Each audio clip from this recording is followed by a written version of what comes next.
Hello, and welcome to your daily English dose. We're really glad you could join us today. Yeah, great to be here. We're diving into something I think a lot of English learners grapple with. Absolutely. You know that feeling, right? You start learning English, you're fired up, ready to go. Full of enthusiasm, I'm gonna be fluent. We've all been there. But then, well, the momentum kind of stalls. That initial excitement fades. Maybe you hit a plateau. Can you start wondering, why isn't this working, or why am I getting stuck? Exactly. So today, we've looked at a whole bunch of research sources on achievement, on strategy, on what actually works. Our mission is basically to unpack that, to figure out what separates learners who just hope for fluency from those who actually achieve it consistently. And the big takeaway from all these sources, Yeah. success in English, it's not some magic gift. It's actually a skill you can learn. It's systematic. Yeah, it really is. And we're breaking it down into 3 core ideas for your English journey. Think of it like this. First, you need a clear design. That's your roadmap. Okay, the plan. Then you need a powerful engine.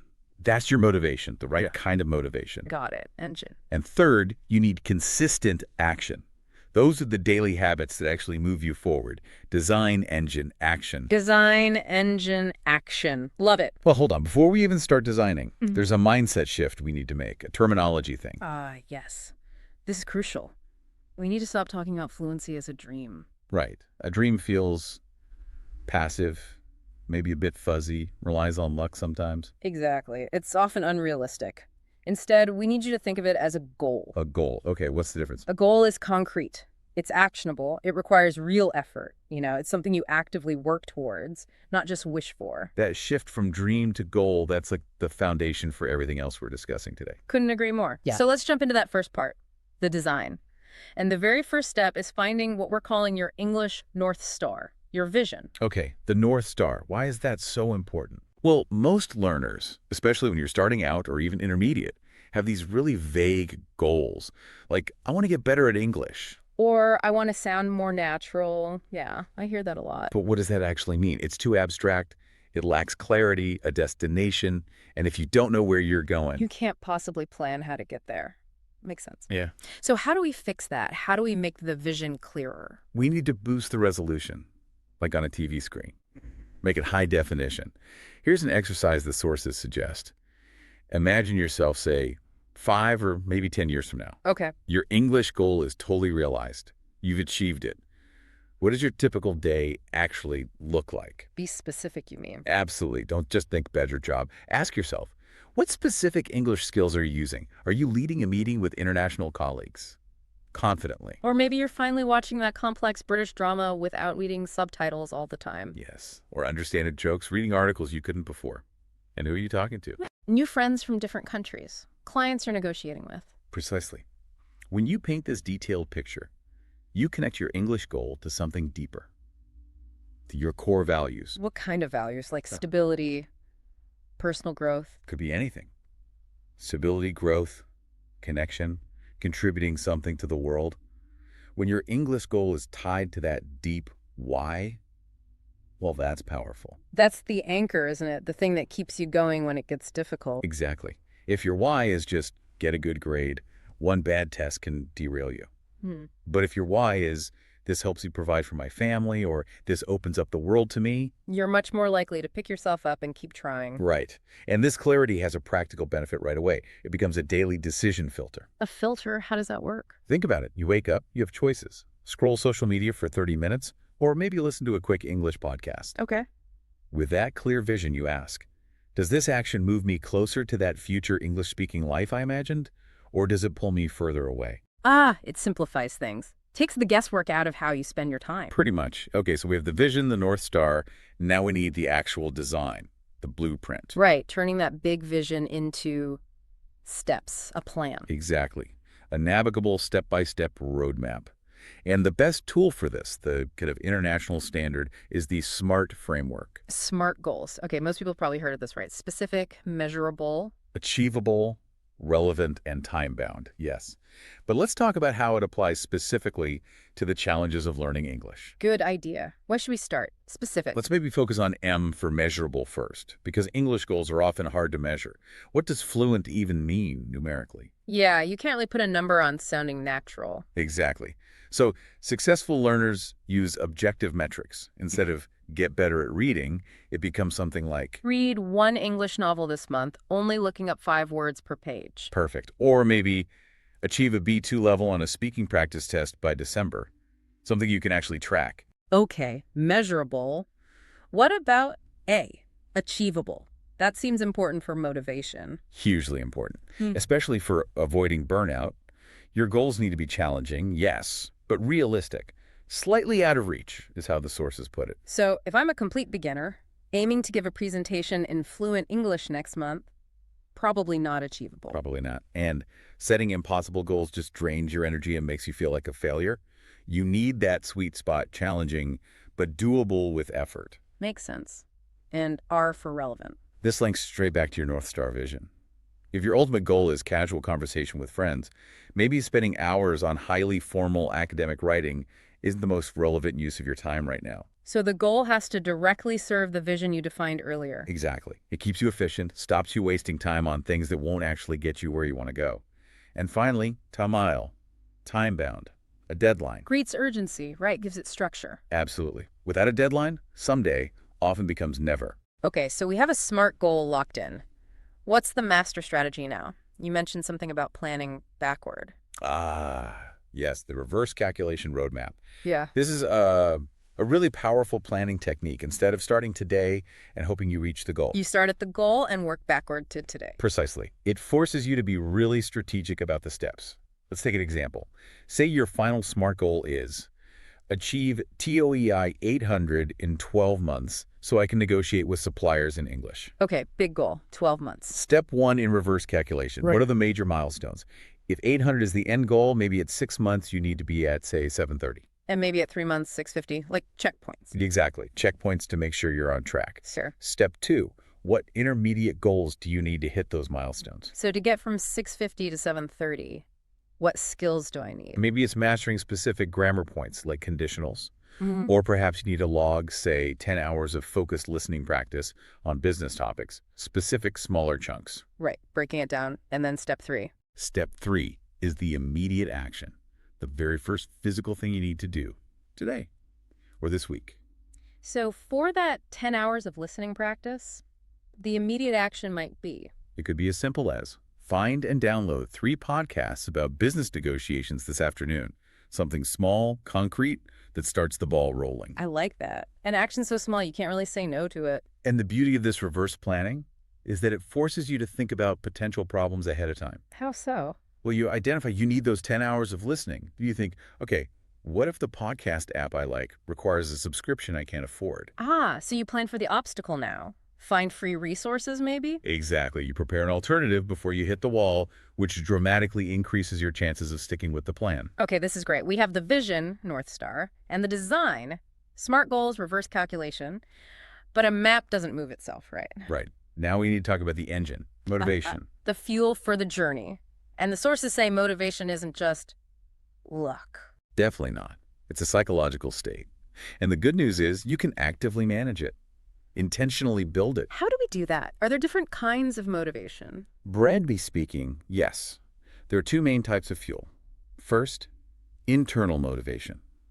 Think of this as passion fuel. Passion fuel? Like doing it because you love it. Exactly. It's driven by curiosity, interest, the pure joy of the activity itself. Yeah. Like the satisfaction of understanding a movie in English or finally getting a complex joke. This is the best, most sustainable fuel. Okay, internal passion. What's the other type? External motivation or reward fuel. This is driven by outside factors, getting a good score, receiving praise, maybe a job promotion, or even avoiding a penalty. So rewards and punishments, basically. Yeah, it's more short term. Yeah. But honestly, it can be necessary, especially for getting through those initial stages or tasks that feel a bit tedious, like maybe drilling irregular verbs. Yeah, not always fun. So the SMART strategy is often a hybrid one. Rely on that internal passion for the long haul, for your big vision, but strategically use small external rewards for the short sprints. Like, okay, if I finish this difficult grammar chapter, then I can watch my favorite TV show. Perfect example. You leverage that external reward to get through the necessary, maybe less exciting step. Got it. Now, you mentioned the quality of motivation. Is there a way to make sure our motivation engine is running smoothly? There is. The research points to something called self-determination theory. It basically says there are three core psychological needs we all have. If these aren't met, our motivation suffers. Three core needs. Okay, what are they? First is autonomy, the feeling of being in control, having choices. So if I feel like I'm just being forced to follow a boring textbook page by page, my autonomy is low. Exactly. You boost autonomy by designing parts of your own study plan, choosing topics that genuinely interest you, picking the YouTube channels you like to watch, making it yours. Okay, autonomy. Makes sense. What's the second need? Competence. This is the feeling of making progress, getting better, mastering skills. Ah, and this ties back to the SMART goals, right? Setting achievable steps. Absolutely. When you set a small, achievable goal, like having a 5-minute conversation practice, and you do it, you feel competent. That I did it feeling is incredibly motivating. It builds self-belief. Self-efficacy, right? And the third need? Relatedness. This is about feeling connected, accepted, part of something. Language learning can feel lonely sometimes. It really can. So how do we fulfill that need for relatedness? Find ways to connect with others. Join an online English conversation club, maybe a low-pressure one. Find a study buddy you trust. Share your goals with a supportive friend or a mentor. That sense of community, or even as one other person knowing what you're trying to achieve, that helps. It validates the effort, makes it feel more real and less isolating. Autonomy, competence, relatedness. Keep those three needs met, and your motivation engine will run much stronger. Okay, so we have the design, we have the engine. What's the final piece? You said action. Yes, consistent action. And here's the key insight. We need to rely less on willpower and more on automatic habits and routines. Why? Is willpower not reliable? Willpower is like a muscle. It's tired. It fluctuates day to day. You can't rely on it for long-term consistency. Habits, on the other hand, are automatic. They run on autopilot. Okay, so how do we build these magical automatic habits for English learning, especially if we're busy? The secret is to start tiny. Really, really tiny. Don't aim for study English for an hour every day right at the beginning. Dig. Way too big for most people starting out. Instead, aim for something like open my textbook to page 1 or listen to 30 seconds of an English podcast. Seriously, that's small. Yes.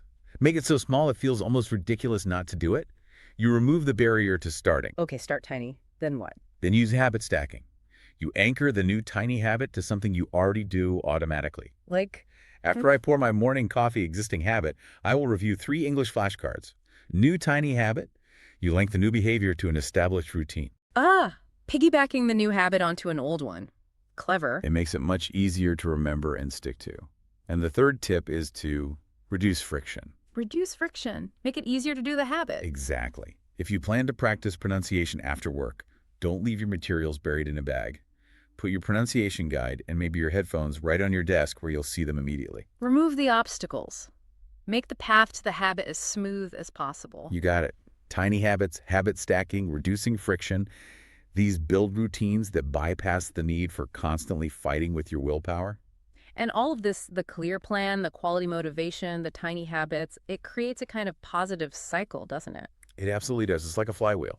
The clear plan leads to action, the tiny habit. That action leads to a small success. Hey, I reviewed my flashcards. That success boosts your feeling of competence, Which then fuels your motivation. which makes you more likely to take the next action. And the wheel starts spinning faster and faster, almost on its own.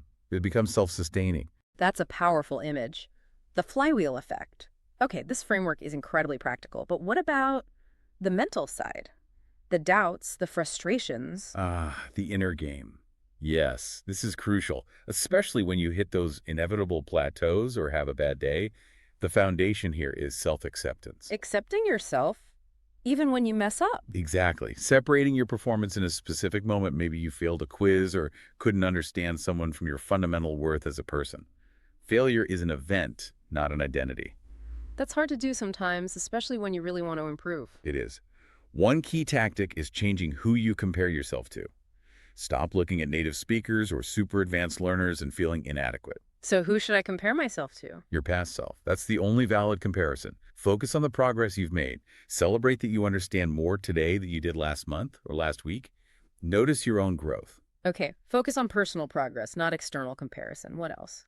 Managing your positive self-talk. That little voice inside your head can be your biggest cheerleader or your harshest critic. Oh yeah, the inner critic can be loud sometimes. You'll never get this grammar right. Your accent sounds terrible. We need a strategy to deal with that critic. The sources suggest a simple four-step process. First, awareness.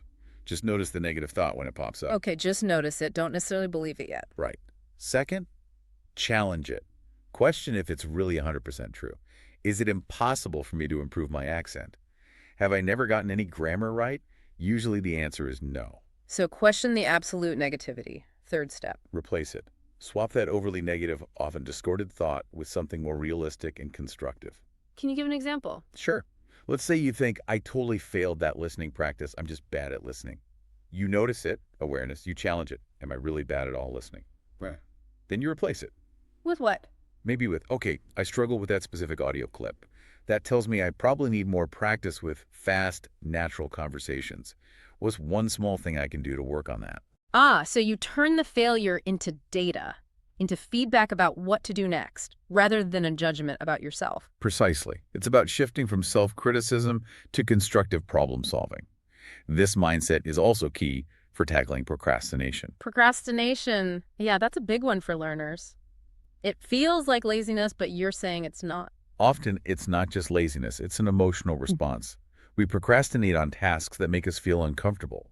Maybe fear of failure, fear of not being perfect, feeling overwhelmed. So putting off writing that English email because you're worried it won't be good enough. Exactly. It's an avoidance strategy. But there are simple ways to break through it. One is task segmentation. Breaking it down again? Yep. If write a 500-word essay feels huge and scary, break it into the tiniest possible first step, like a 10-second action. What would that be for an essay? Could be open the document or type the title, something so small it bypasses the overwhelm. Another technique is the 5-minute rule. The 5-minute rule. Just commit to working on a task for only 5 minutes. Tell yourself, I'll just do this for 5 minutes, then I can stop if I want to. And the idea is that starting is the hardest part. Often, yes. Once you start, you build momentum, and it's easier to keep going. It tricks your brain into getting past that initial resistance. Okay, so break it down tiny or just commit to 5 minutes. That seems manageable. And this all ties back to viewing failure differently. It really does. The ultimate mindset shift is seeing setbacks, mistakes, failures, not as proof you're bad at English, but as feedback, as data. Data to help you adjust your plan. Exactly. You need to practice self-monitoring.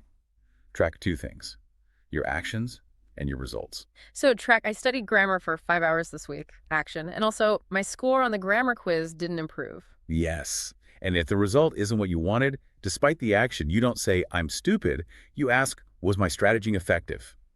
Maybe the way you studied grammar wasn't the best method for you. So you question the method, not your own ability. Right. This protects your self-esteem, keeps you motivated, and makes you a much smarter, more adaptable learner. You become a detective, figuring out what works. Wow, okay. This is a lot, but it all connects. Let's try to pull it all together. Sounds good. So the core message is, getting good at English isn't magic. It's a process you can design and manage.